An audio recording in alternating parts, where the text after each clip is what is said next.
Hi, I'm Kath, and this is a series of conversations about things that I think are really important with a bunch of people that I'm inspired by, and I hope you enjoy them as much as I enjoyed having them.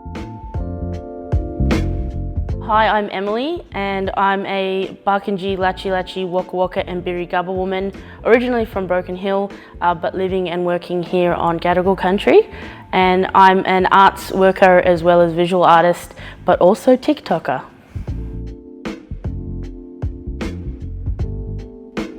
I'm a Scorpio. Dogs. Winter. Museum. Coffee, I don't know. Welcome to Conversations with Kath. I'm here with the hilariously and insightful Emily. I discovered you on TikTok because you make really educational but like highly entertaining videos. You draw on your experiences as an Indigenous Australian and bring light to many issues that we face in this country in regards to race.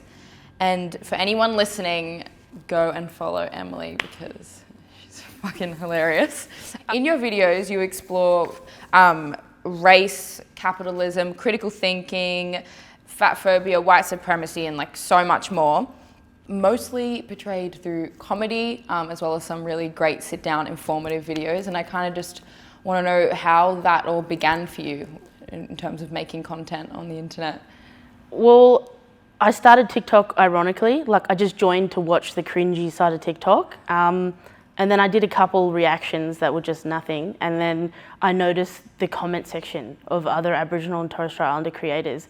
And it was just disgusting. And so I decided to start clapping back and making content, breaking down stereotypes, and just really taking the piss out of colonial history, because people are so nationalistic on there, especially in the Australian algorithm. It's just gross. So I was like, not today.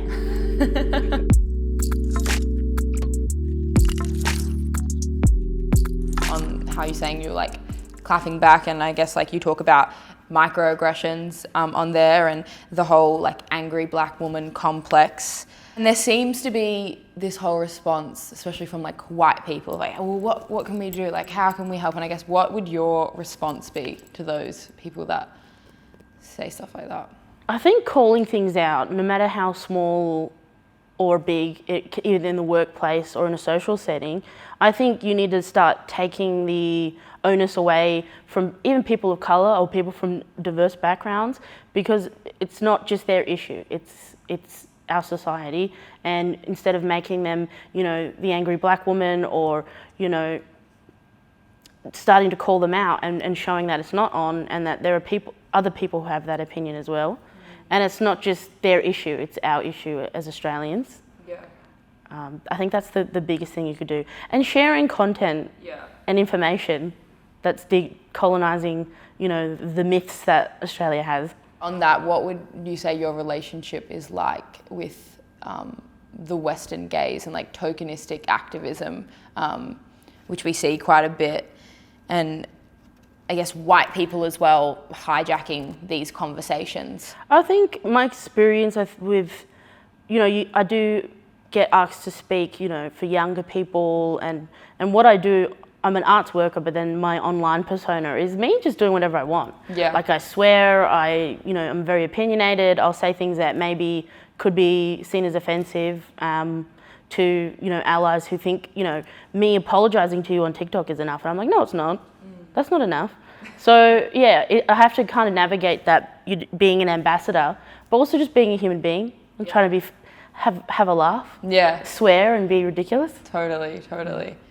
Do you think that, like, I guess as well, like on the thing of tokenistic activism, I guess what is your relationship with that, with like the Australian media? I think there's a lot of conversations happening, especially this year. And what do you have, I guess, what are your thoughts on how we can best achieve, you know, diversity, for example, but not make it tokenistic? Probably just having a diverse cast or crew all year round. It doesn't have to be for the NAIDOC week segment, or, you know, this new play's coming out, so let's just have, you know, so-and-so come along. Yeah, I think it should just be a natural part of industries, and that's how you make it genuine. Why is it so important that we preserve and protect sacred sites? And why is this so important to Aboriginal people and their culture? I think it's really important to also note that the whole premise of why some of those trees weren't protected was from the dating of being pre-colonial or not. And our culture did not stop in 1788. It continues to be practiced to this day. And, I think we need to listen to First Nations people. If it's significant, if we're claiming a connection to it, I think it should be heard. And our culture is directly linked to country. Yeah. It's a physical connection. It's not written down, it's not in a library, it's not in an archive, it's country. So we need to protect it. Because I guess then without that, it's kind of like taking away the basis, I suppose, of spirituality.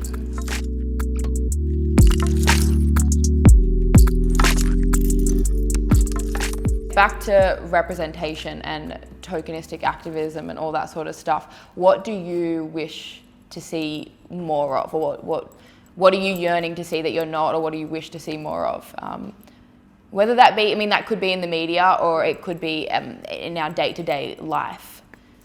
I think, I'm in my visual art practice, I exclusively, I'm hashtag melanin on everything, and our people, we do come in all shades, and that is something very important. No matter how much milk you add, it's still coffee.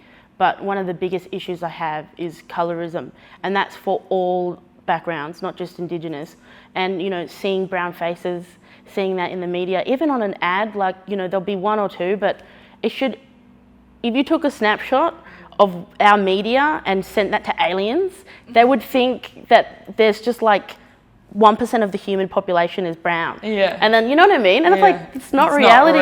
It's not, it's so bizarre. Yeah. And it's actually on that, I was, I think, obviously these conversations are happening a little bit more, but never when it comes to, I suppose, representation, I find from my experience, and I don't know if you think this as well, it's people of color are never at the front, so they're never cast as the main. It's always the sidekick, or somewhere, in between, instead of actually, and I feel as well the only time maybe that is so is when it's trauma based. Mm-hmm. So maybe celebrating joy as well as.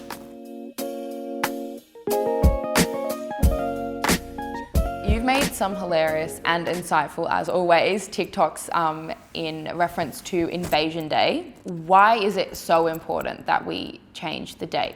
Well, I've had people, get upset or even say, why is it important? They've changed it a million times before. And the reason is they've never changed it to mark significance and to mourn Aboriginal lives that were lost. And I think that's really important to moving forward, acknowledging, that we are in mourning, the lives that we lost. It was Australia's frontier wars, and I think that's really important. And, if the majority, the consensus is no one really cares, yeah. But then why not just change it? If you don't give a shit, just do it. Yeah, absolutely. To end on, how do you make the first move in your day-to-day life? The first move? Yeah, interpret it however you want.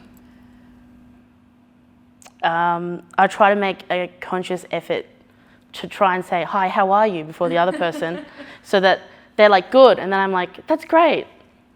Instead of them saying, how are you, and then I'm I get the panic of what do I say? Yeah. Do I tell them I'm not good, or I'm Yeah. So I like to beat them to the punch. That's a good, I'm going to steal that one. Yeah. Thank you so much for being a part of this conversation. I definitely took away a lot, and I hope everyone else did.